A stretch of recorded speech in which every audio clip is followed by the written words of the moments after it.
Welcome guys, and it is LSHD Gaming here, and today I'm bringing you guys another video, and what you're going to be watching in the background is me playing the Outer Rim DLC over the past 48 hours and some of my best moments, and then at the end it's just kind of like a game of heroes versus villains where I do reasonably well because I'm not very good at heroes versus villains, or I haven't been up until this update, but this update might have changed that actually, so I'll talk about it in a bit.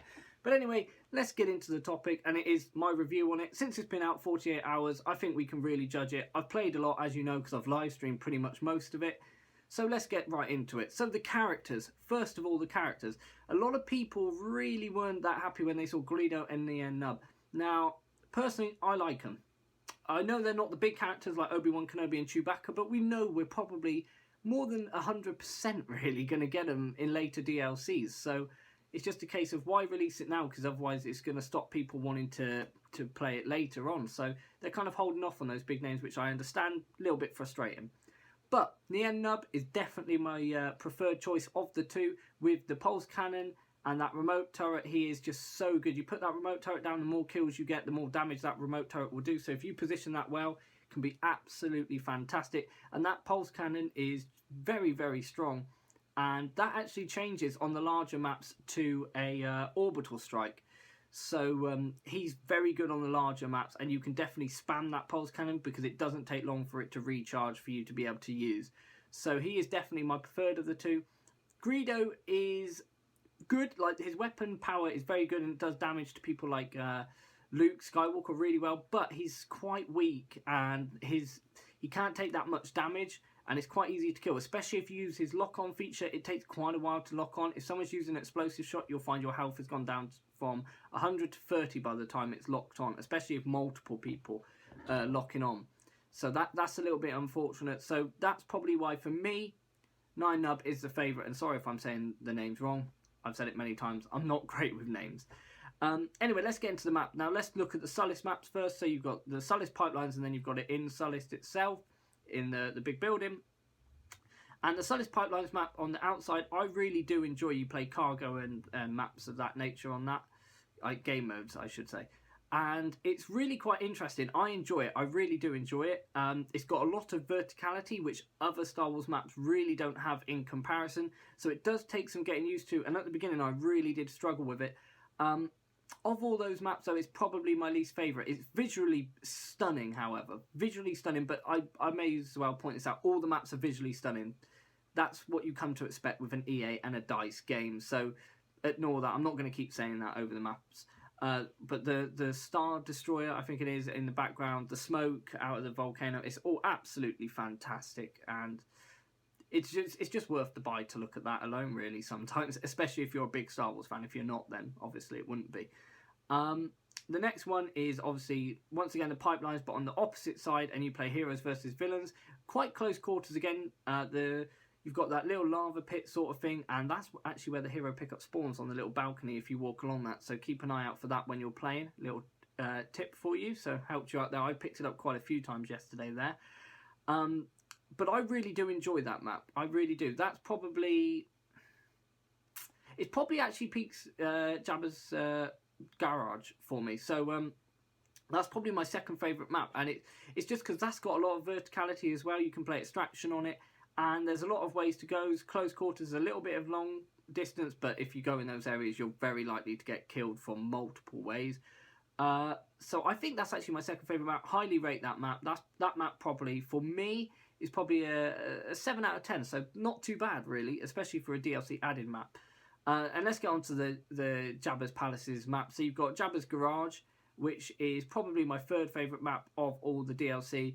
I would like it more, but the actual Jabba's Palace match where you play extraction and droid run and all that is just so brilliant. Like, it's so close quarters. Shotguns are very overpowered on that. So is the DH-17, especially if you use explosive shots on that. The maps itself, you've got the Rancor pitch, you've got the little homage to Han Solo being stuck in that carbonate. It's just absolutely fantastic. Both maps are really good. Obviously, as I said, I prefer the latter where you're actually in Jabba's Palace and you can see the Rancor pit and all that, because there's just so much more to explore in Jabba's Palace. The garage is quite an open space. You can come round the back. Very good for extraction, that one, however.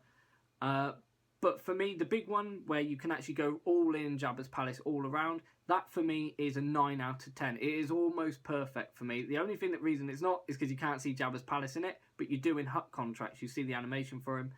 I know it's silly because obviously people would just shoot at Jabba the Hutt, and I don't know what they'd do about that. So I can see why they didn't put it in there. And of course the Rancor, maybe they should have had the pit open and you can fall in and the Rancor will kill you, kind of like the Sarlacc pits in the other maps. I think that if they'd done that feature, that would have made that map a 10 out of 10 for me. But either way, it is absolutely phenomenal. Probably one of my favourite maps in Star Wars now, ahead of the Endor map. Probably, just about. And you guys know how much I love my Endor map. The other garage map is probably an 8 out of 10. It's not bad, maybe a 7 or 8 out of 10, I'd say.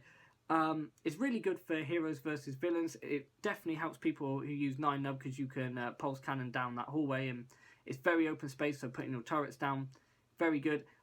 Another thing, Emperor Palpatine and Darth Vader are now very good to use, very strong. They've definitely been buffed, and Emperor Palpatine is now one of my favourites to use, actually. He does so much damage to the other heroes that you can take him out pretty quick, and it's so fun. But it's so good to have all these new people, because now you can do Vader v Luke, you can do Greedo versus Han. There's so many options now with the 4 versus 4 heroes. Of course, they've edited Hero Hunt, so that's the next thing I wanted to talk about. And I like it. I can see myself playing more of it because you've got the spinning wheel, and the more damage you do, the more % you have chance of getting them. For some reason, it really didn't want to pick me, but you would have seen a clip earlier where I got an amazing feed as Luke. They've added more people in, so it's not as easy to go and get all those 50 kills. I haven't seen it done yet, in all honesty, since that. And you can die very easy if the spawns are bad. So that's one little thing I don't like, because it's just an explosive shot spam. So playing it in the little corners like you would have seen earlier in the video, that is crucial for success on that map. But apart from that, I'm really happy with the update to Hero Hunt. I think a lot more people will be playing it. Would it be my favourite game mode? Of course not, no. But it's definitely good. Now, Extraction. I want to talk a little bit about that. Of course, there's 2 maps you can play Extraction on. One Sullust map and one of Jabba's Garage. And I quite enjoy it. I really do. Is it one that I'm going to be playing a hell of a lot of? Probably not. Would I like to see it in the other maps? Yeah, definitely. If they could figure a way to put it into the other maps, I'd definitely be interested to see it maybe on Hoth or something. I think that'd be really interesting. I don't know if they can do it because it's quite open, the other maps. On Endor, I suppose they probably could. But I really enjoy it. I really do. I think it's kind of reminiscent of, like, I don't really know what it's reminiscent of. It really does feel like its own game mode. I like stuff like that. You can put the squad shield up there. Sometimes on certain maps, like on Sullust, there's that one point right at the end, and getting it up that little piece, that little ramp, is so hard. The amount of times you get all the way to that last point and then don't do it, it's very frustrating. So maybe they need to sort out a new way of that, because sometimes it very heavy favours the Imperials who are defending it. Not always, but sometimes. But apart from that, really enjoy Extraction. A very nice added piece, and I'm really pleased with the DLC. Really pleased. Now, hut contracts, as you know, you've got to do a certain amount of things. You pay via credits to then do these contracts to unlock the new weapons. What do I think of it? I think it's a good idea because it makes people do other stuff in the game. Do I like it personally? No, because I'm set in my ways. I like to just go out there with a D817 or the A820C or whatever it is and just bomb people. Just absolutely go mental. Bomb people was the wrong word. I couldn't think of anything. But just absolutely shred people. That's a better word. On the maps, and the fact that I have to use a scout pistol, which I'm useless with. I'm absolutely useless with, yet somehow everyone else with that scout pistol absolutely slaps me silly with it. That might be a little bit OP. It's not OP in my hands, I'll tell you that, but in everyone else's hands, it does look a little bit overpowered, so maybe that needs tweaking a bit, I don't know. Maybe that's just me and I was getting unlucky in close quarters situations, I don't really know. But for me, I'd like it toned down just a little bit. Squad shield, of course, they've also made it so grenades don't come in and out. So don't try and throw a grenade out like I did and then realise it bounces straight back at you. You look like a right muppet when you do that. And I've done it quite a few times, so kind of fits my character. But yeah, as I was saying, hut contracts, it's a decent feature. I can understand why they did it. The new weapons, of course, you've got Greedo's weapon. Pretty decent. You can tap it as fast as you can and it will shoot. It's a little bit slower than my trigger finger. I'm not that great with it. It is quite powerful though, especially if you're Greedo, it becomes even more powerful. But if you're just an Imperial soldier or Rebel when you use it, it's not as great. But the two new weapons are pretty decent. I haven't unlocked all the stuff. I like the idea of Stim. It really doesn't do anything for me. Of course, now you can also jump pack when you are in a shield. So that's kind of put me off using the shield. I've got to be honest. And I think it's put quite a few people off using the shield.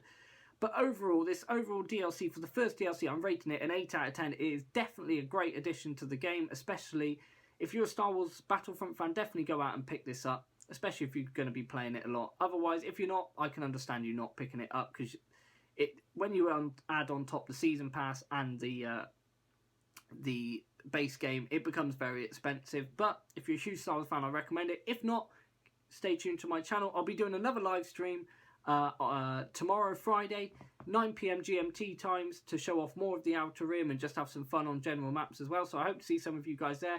Thanks to everyone who tuned in. I hope you guys enjoyed this review.